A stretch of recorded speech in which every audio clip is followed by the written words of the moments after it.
मुझे लगा मेरा नाम सुनकर शायद तुम मिलने से मना कर दोगी।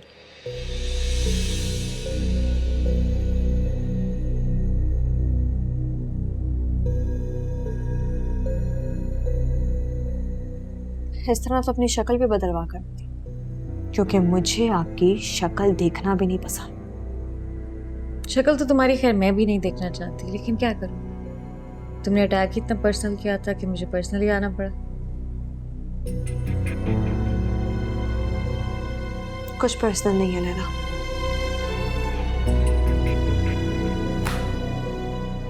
सब कुछ ऑफिशियल है। तुम्हें वाकई लगता है ईमान कि उस सब एक्टिविटीज मेरे नॉलेज में थी? बिल्कुल।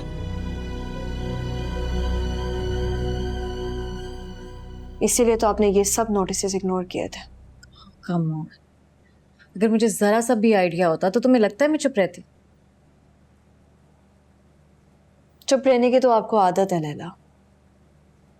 याद नहीं आपके घर में किस तरह लड़कियों को बेवकूफ बनाने पे शर्त लगाई जाती थी, और आप सब जानते हुए भी खामोश रही। तो ताई मैं ठीक कह रही थी। It is personal revenge after all, right? ये फाइल जरूर लेके जाइएगा और कोई अच्छा लॉयर हायर कीजिएगा, क्योंकि आपका भाई ज्यादा देर तक आपकी शील्ड नहीं बन सकता। ओके लिसन, मैंने वो शर्त वाली बात सिर्फ और सिर्फ अपने भाई को बचाने के लिए कही थी, वरना मेरी कोई इंटेंशन नहीं थी तुम्हें नुकसान पहुंचाने की। कुछ पर्सनल नहीं है लैला। मैं कैसे बर्दाश्त करती कि मेरा भाई, मेरा एक करप्ट लड़की में इन्वॉल्व हो।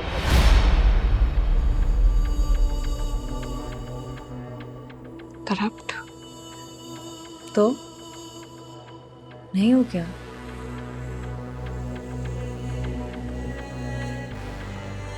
आप जाए यहां से।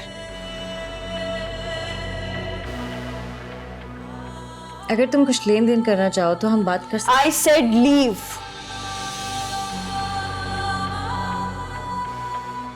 और ये लेके जाइएगा। और प्लीज एटलीस्ट अपने लॉयर के सामने तो सच बोलना। सच ही बताऊंगी और सब कुछ बताऊंगी। वहां से शुरू करूंगी जब तुम बिलाल के साथ उस गेस्ट हाउस में मिलने जाती थी, और इस बात के सारे सबूत हैं मेरे पास। मैं बिलाल के साथ? अब तो ऑब्वियसली तुम मुकर ही जाओगी, एंड आई टोटली अंडरस्टैंड। अपने से कमतर इंसान को झेलना थोड़ा मुश्किल होता है। तुमने बिलाल से तलाक उनकी कमतरी की वजह से ली? तलाक? भाई तुम्हारे पास तो सारी रिपोर्ट्स हैं, लेकिन नहीं, तलाक इस वजह से नहीं हुई थी। तलाक तो तुम्हारी और उसकी नाजायज ताल्लुकात की वजह से हुई थी। मेरे और बिलाल के ताल्लुकात? इसीलिए तो आया था बाद में तुम्हारी हिमायत में लड़ने, तुम्हें पाकबाज साबित करने। गिरबान पकड़कर मारा था तैमूर और राहत ने। तुम झूठ बोल रही हो। तुम्हारे चक्कर में पागल होकर धमकियां दे रहा था। क्या करते वो लोग? मारा पीटा, घर से निकाल दिया। पता नहीं कौन सी सड़कों की खाक छान रहा होगा। तुम्हारे पास नहीं आया?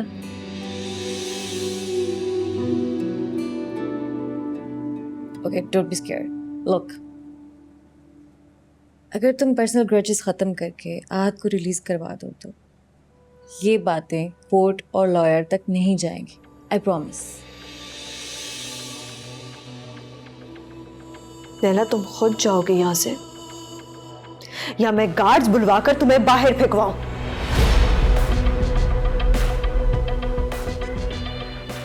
जा रही हूं, लेकिन एक बात याद रखना, तुम आहत को तो रिलीज हम करवा ही लेंगे, लेकिन तुमने इस कुर्सी की अकड़ में मेरे खानदान के साथ जो पंगा लिया है ना, बहुत महंगा पड़ेगा तुम्हें, बहुत ज्यादा।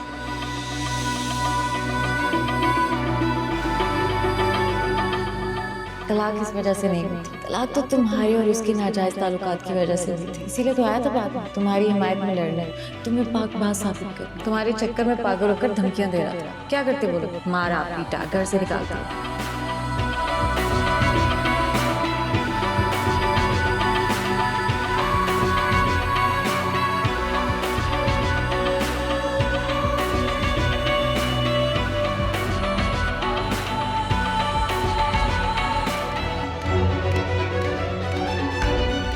काफी देर कर दी आने में।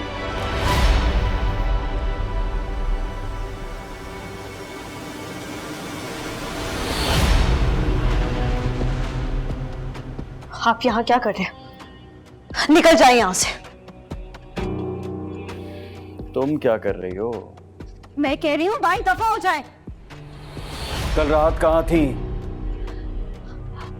आप होते कौन है मुझसे ये सवाल करने वाले? किसके साथ थी? आप यहाँ से जा रहे हैं क्या? मैं गार्ड्स को बुलाऊं? तुम मेरे पास आ रही हो या मैं बाहर खड़े मीडिया को बुलाऊं? ये देखो, एक क्लिक पर सारा मीडिया इस घर के अंदर होगा। मीडिया? हाँ, मीडिया। और फिर तुम्हारे रिश्वत लेने के चर्चे आम होंगे।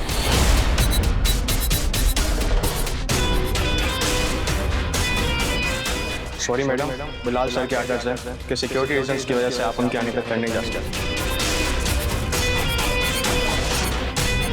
कैसा प्लान?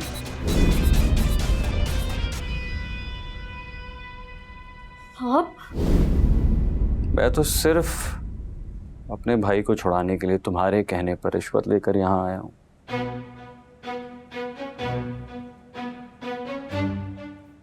ईमान, बाहर मत जाना। मैं तुम्हारी बदनामी नहीं चाहता। तो चाहते क्या है आप? तुम्हें चाहता हूं ईमान, तुम्हें चाहता हूं, लेकिन तुम इस बात को समझने के लिए तैयार ही नहीं हो। अब फैसला तुम्हारा है। या तो मेन गेट खोलकर सारा मीडिया अंदर बुला लो, अपनी, अपने खानदान की, अपने अब्बा की बदनामी करके खाली हाथ जेल चली जाओ, या फिर ये सब, बल्कि इससे बहुत ज्यादा ईमान, इससे बहुत ज्यादा लेकर मेरी जिंदगी में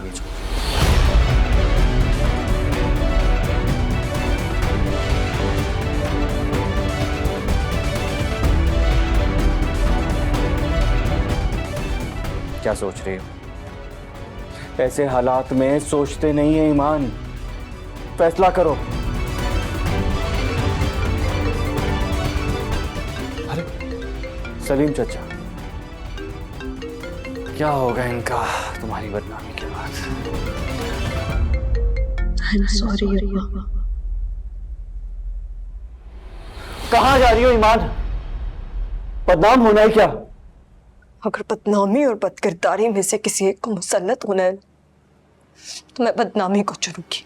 ईमान, तमाशा बन जाओगी तुम। ईमान, तमाशा। तो मैं तुम्हारा तमाशा लगा दूंगा।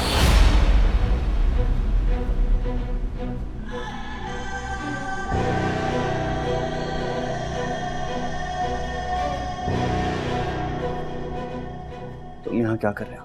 तुम्हें क्या लगता है कि मैं यहाँ पर क्या कर रहा हूँ?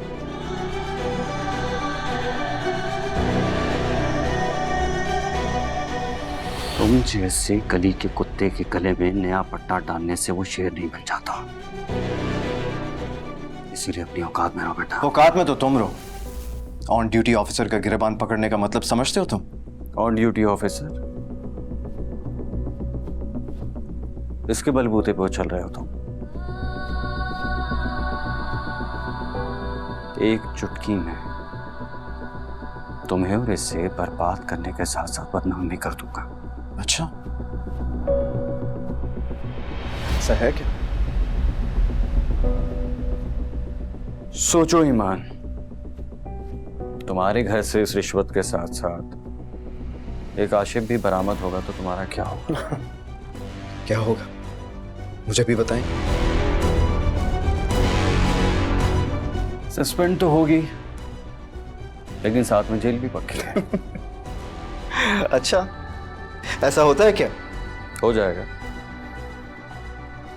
देख लो इसके चक्कर से ईमान, ऐसे टके टके के मर्द तुम अपनी जिंदगी में डिजर्व नहीं करती, इसीलिए मेरी जिंदगी में आ जाओ। मैं क्या डिजर्व करती हूँ? ये या बाहर खड़ा आपका प्लांटेड मीडिया? वो तो तुम एक बार हाँ कहो, ऐसे ऐसे मैनेज कर लूंगा। बताओ, डील पक्की? असिस्टेंट कमिश्नर से डील करने से पहले डेप्यूटी कमिश्नर को कॉन्फिडेंस मिलाओ। हाँ, बिलाल जमाल डेप्यूटी कमिश्नर। बाहर मेरी पूरी फोर्स है जो सिर्फ मेरे एक सिग्नल का इंतजार कर रही है। अगर एक और मिनट भी यहां पर रुके ना तो कुत्ते की तरह घसीट कर निकालेंगे तुम्हें।